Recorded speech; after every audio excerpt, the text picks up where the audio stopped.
السلام علیکم دوستو، خوش آمدید آپ کے اپنے چینل مین انفو پوائنٹ پر۔ آج کی ویڈیو ان نوجوانوں کے لیے ایک سنہری موقع لے کر آئی ہے جو سرکاری نوکری کا خواب دیکھتے ہیں۔ جی ہاں دوستو، پنجاب پبلک سروس کمیشن نے نیا اشتہار جاری کر دیا ہے جس کے تحت مختلف محکموں میں سینکڑوں اسامیاں خالی ہیں۔ اگر آپ ان جابز کے لیے اپلائی کرنا چاہتے ہیں تو یہ ویڈیو آخر تک ضرور دیکھیں، کیونکہ میں آپ کو ایک بات آسان الفاظ میں سمجھاؤں گا تاکہ آپ کسی بھی مرحلے پر کنفیوز نہ ہوں۔ سب سے پہلے بات کرتے ہیں کہ اس اشتہار میں کن پوسٹس پر نوکریاں آئی ہیں۔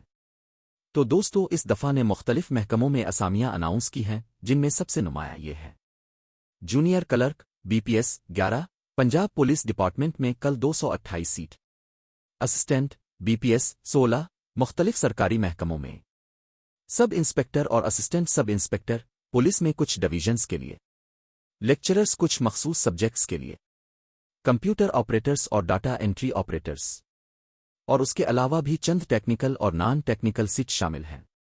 اب آتے ہیں اہلیت اور ایجوکیشن ریکوائرمنٹس کی طرف۔ جونیئر کلرک کے لیے کم از کم انٹرمیڈیٹ پاس ہونا ضروری ہے اور ساتھ ہی کمپیوٹر کی بنیادی ٹائپنگ سپیڈ بھی ہونی چاہیے۔ ٹائپنگ کی رفتار کم از کم 25 الفاظ فی منٹ ہونی چاہیے۔ اسسٹنٹ کے لیے کم از کم گریجویشن ضروری ہے، چاہے وہ BA ہو یا BSc۔ لیکچرر کے لیے کم از کم ماسٹر ڈگری ہونی چاہیے متعلقہ سبجیکٹ میں، جس میں کم از کم سیکنڈ ڈویژن ہونی چاہیے۔ کمپیوٹر آپریٹر اور ڈاٹا انٹری آپریٹر کے لیے انٹرمیڈیٹ گریجویشن کے ساتھ کمپیوٹر ڈپلوما اور ٹائپنگ سپیڈ ضروری ہے۔ اب بات کرتے ہیں عمر کی حد کی۔ زیادہ تر پوسٹس کے لیے کم از کم عمر 18 سال اور زیادہ سے زیادہ 25 یا 30 سال رکھی گئی ہے۔ تاہم گورنمنٹ کے رولز کے مطابق مردوں کو 5 سال اور خواتین کو 8 سال تک کی جنرل ایج ریلیکسیشن دی جاتی ہے۔ اس کا مطلب یہ ہے کہ اگر آپ کی عمر تھوڑی زیادہ بھی ہے تو بھی آپ اپلائی کر سکتے ہیں۔ دوستو، اب آتے ہیں ٹیسٹ اور سلیکشن پروسیس کی طرف۔ کا ٹیسٹ ہمیشہ میرٹ پر ہوتا ہے۔ جونیئر کلرک کے لیے ٹیسٹ 100 مارکس کا ہوگا، جس میں جنرل نالج، پاکستان اسٹڈیز، اسلامیات، انگلش، کمپیوٹر اور کرنٹ افیئرز کے سوالات آئیں گے۔ اسی طرح لیکچرر کے لیے ٹیسٹ سبجیکٹ بیسڈ ہوگا، یعنی زیادہ تر سوالات اسی سبجیکٹ سے ہوں گے جس میں آپ نے اپلائی کیا ہے۔ اسسٹنٹ اور دیگر پوسٹس کے لیے بھی ٹیسٹ میں جنرل نالج اور سبجیکٹ ریلیٹڈ سوالات شامل ہوں گے۔ ٹیسٹ پاس کرنے کے بعد شارٹ لسٹ کیے گئے امیدواروں کو انٹرویو کے لیے بلایا جاتا ہے۔ انٹرویو کے بعد فائنل میرٹ لسٹ بنتی ہے۔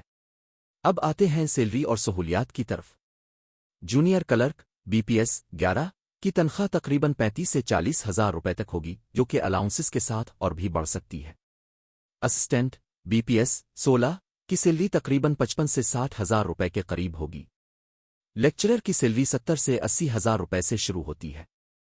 اسی طرح کمپیوٹر آپریٹر اور ڈاٹا انٹری آپریٹرز کی سیلری تقریباً 30 سے 35 ہزار روپے ہوگی۔ اس کے علاوہ سرکاری ملازمت کے ساتھ آپ کو pension, health insurance, family benefits اور دیگر الاؤنسز بھی ملتے ہیں۔ اب بات کرتے ہیں اپلائی کرنے کے طریقہ کار کی۔ آپ نے سب سے پہلے اپنی فیس جمع کروانی ہے، جو عام طور پر 600 روپے ہے۔ یہ فیس آپ ایزی پیسہ جاز کیش یا کسی بھی نیشنل بینک کی برانچ میں جمع کروا سکتے ہیں۔ اس کے بعد اپنے براہ راست کی آفیشیل ویب سائٹ پر جانا ہے، جو ہے www.gop.pk۔ وہاں ای اپلائی آن لائن کے سیکشن میں جائیں، اپنے مطلوبہ اشتہار نمبر یعنی ایڈورٹائزمنٹ نو 34/2025 پر کلک کریں، اپنی پوسٹ سلیکٹ کریں اور آن لائن فارم فل کریں۔ فارم فل کرتے وقت اپنے ڈومیسائل، تعلیمی اسناد، پاسپورٹ سائز فوٹو اور چالان نمبر لازمی اپلوڈ کریں۔ فارم کو اچھی طرح چیک کرنے کے بعد سبمٹ کریں اور اپنی ایپلیکیشن سلپ ڈاؤن لوڈ کر کے سیو کر لیں۔ دوستو، یاد رکھیں کہ اس دفعہ اپلائی کرنے کی آخری تاریخ 8 ستمبر 2025 رکھی گئی ہے۔ اگر آپ نے اس تاریخ تک اپلائی نہ کیا تو آپ کی درخواست قبول نہیں ہوگی، اس لیے جلدی کریں اور اس موقع کو ضائع نہ کریں۔ آخر میں دوستو، یہ کہنا چاہوں گا کہ نوکریاں ہمیشہ شفاف میرٹ پر ہوتی ہے۔ اگر آپ محنت اور تیاری کے ساتھ اپلائی کریں تو کامیابی آپ کے قدم چومے گی۔ اگر ویڈیو میں کوئی بات آپ کو سمجھ نہ آئے تو بلا جھجک کمنٹ کریں، آپ کا سوال لازمی پڑھا جائے گا اور آپ کو جلد جواب دیا جائے گا۔